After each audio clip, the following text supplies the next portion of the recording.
ఉచిత IVF IUI consultation, ఉచిత ultrasound scan. 49 అంటే సంతానం, 49 అంటే సంతోషం. 2-3 రోజులుగా తెలంగాణ రాజకీయాలలో ఏకనాథ్ షిందే పేరు చాలా బలంగా వినిపిస్తున్నది. ఇంతకు ఏకనాథ్ షిందేకు తెలంగాణకి ఏమిటి సంబంధం?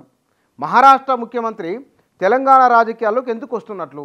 పదే పదే ఆయన పేరును అధికార విపక్షాలు ఎందుకు తీసుకుంటున్నాయి? ఇది ప్రశ్న.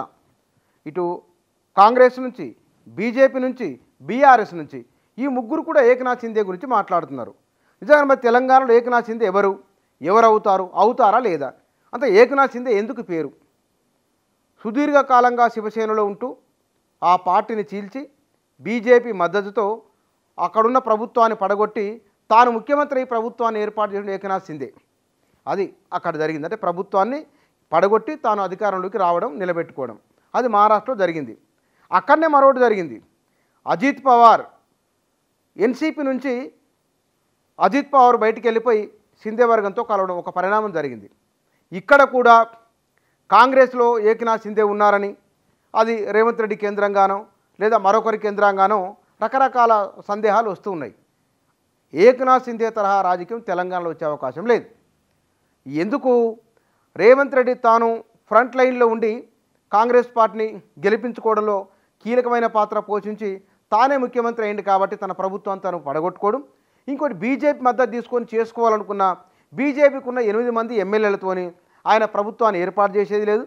పైగా కాంగ్రెస్లో ఉన్న వాళ్ళల్లో రేవంత్ రెడ్డి కంటే సీనియర్లు ఉన్నారు కాబట్టి వాళ్ళందరూ ఆయన అంటే వస్తారని గ్యారంటీ లేదు. అయినా రేవంత్ రెడ్డి అట్లా చేసే అవకాశం లేదు. తాను చాలా సఫిషియెంట్గా ఉన్నారు. ఇతర పార్టీలకు వెళ్ళి కొంతమంది ఎమ్మెల్యేలు వస్తామని చెప్తున్నారు. తన నాయకత్వాన్ని కాంగ్రెస్లో ఉన్న సీనియర్లు కూడా బలపరుస్తున్నారు. ఇన్నాళ్ళుగా రేవంత్ రెడ్డికి వ్యతిరేకంగా మాట్లాడిన వాళ్ళు మా ముఖ్యమంత్రి పరిపాలన బాగుందని కితాబునిస్తున్నారు, ఆయనకు మద్దతునిస్తున్నారు.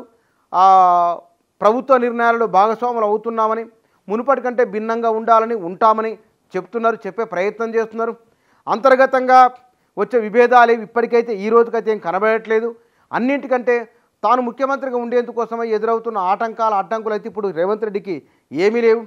సమీప భవిష్యత్తులో కూడా ఎవరో ఒక రూపంలో వస్తుందనే అది కూడా సూచన కూడా ఏమీ లేదు. ఎందుకంటే ఇంతమంది ఎమ్మెల్యేలు తమ వైపు తిప్పుకొని నిలబడి ఆ విపక్షంతో తట్టుకొని ఉండగల క్యాపబిలిటీ ఎవరికి ఎంత ఉందో అనేది కూడా ఒక సందేహమే.